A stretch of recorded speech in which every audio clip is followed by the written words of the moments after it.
अस्सलाम वालेकुम। आज हम एक बहुत ही दिलचस्प मसले पर बात करने वाले हैं, गुस्सा, जिद और बेचैनी। ये वो शदीद जज्बात हैं जिनसे निमटना अक्सर बहुत मुश्किल हो जाता है, लेकिन आज हम उसको एक बिल्कुल मुख्तलिफ यानी रूहानी नुक्ता नज़र से देखेंगे, तालीमात पर मबनी हैं। तो चलें शुरू करते हैं।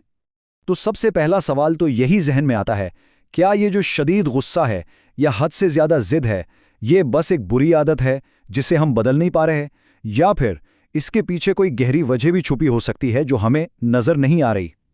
चलें अब जरा इस मसले की तह तक जाते हैं। माखिज के मुताबिक जो कुछ हमें बाहर से नजर आता है वो अंदर की कहानी से बिल्कुल मुख्तलिफ हो सकता है। यानी एक तरफ ज़ाहिरी गुस्सा है और दूसरी तरफ एक छुपी हुई बातिनी बेचैनी। और ये देखें, यहाँ एक बहुत ही हैरानकुन बात सामने आती है। जो लोग बाहर से बहुत ज़िद्दी या गुस्सीला नज़र आते हैं, अक्सर वो अंदर से बिल्कुल मुख्तलिफ होते हैं। उनकी ज़िद के पीछे घबराहट के दौरे यानी पैनिक अटैक्स छुपे हो सकते हैं। शदीद गुस्से के पीछे हाइपरटेंशन और सख्त ज़ुबान के पीछे इंतहाई हसासियत हो सकती है। ये एक ऐसा तज़ाद है जिसे समझना बहुत ज़रूरी है। और ये सिर्फ कोई थ्योरी नहीं है, इसका हमारी असल ज़िंदगी पर बहुत गहरा असर होता है। जैसा कि माखज़ में मिसाल दी गई है, ये अंदरूनी बेचैनी इतनी बढ़ जाती है कि लोग इसकी वजह से ड्राइविंग टेस्ट या वीज़ा इंटरव्यू जैसे अहम कामों में भी नाकाम हो जाते हैं। इससे अंदाज़ा होता है कि ये मसला कितना संगीन हो सकता है। तो सवाल ये है कि आखिर इस सब की वजह क्या है?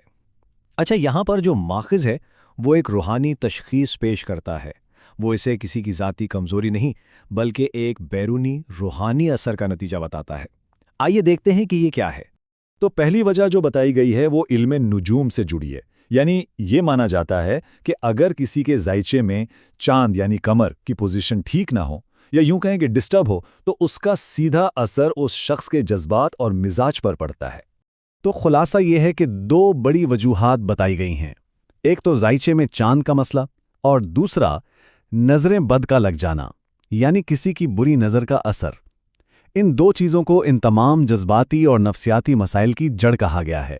अच्छा, जब मसला समझ आ गया तो अब हल की बात करते हैं। माखिज़ इसके लिए एक 3 हिस्सों पर मुश्तमिल रूहानी इलाज बताता है जो ख़ास तौर पर इन्हीं मसाइल से निमटने के लिए बनाया गया है। तो ये 3 चीज़ें हैं जो मिलकर काम करती हैं। पहला है नज़र बद का धागा जो बुरी नज़र से बचाव के लिए है। दूसरा है तावीज़ फलक जो एक उमूमी रूहानी हिफाजत फराहम करता है। और तीसरा जो सबसे अहम है वो है दूध का वजीफ़ा जो अंदरूनी तौर पर शिफा देता है। माखज़ में ये भी बताया गया कि पहली 2 चीज़ें सिर्फ डाक के खर्च पर दस्तयाब हैं और इस पूरे इलाज का जो मरकज़ है ना वो यही वजीफ़ा है। ये एक ख़ास रूहानी अमल है जिसमें दूध के गिलास पर कुछ मखसूस चीज़ें पढ़ी जाती हैं।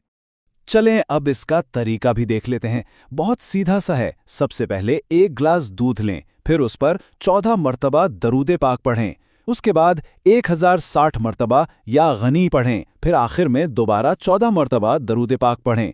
इसके बाद दूध पर दम करें और वो दूध पी लें। अच्छा, यहाँ एक बहुत अहम है।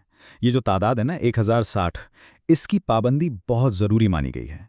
कहते हैं कि इस अमल की तासीर के लिए ये अदद बहुत कलीदी है।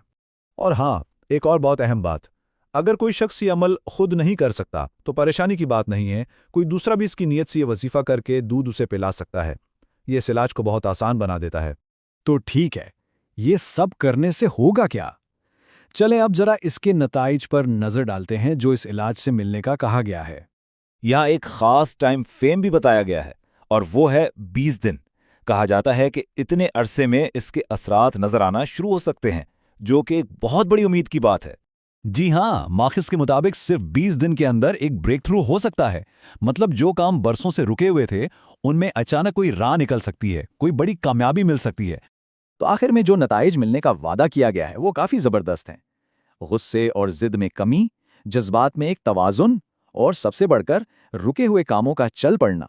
गोया कि ज़िंदगी की गाड़ी पटरी पर वापस आने लगती है और मामलात सीधे होना शुरू हो जाते हैं।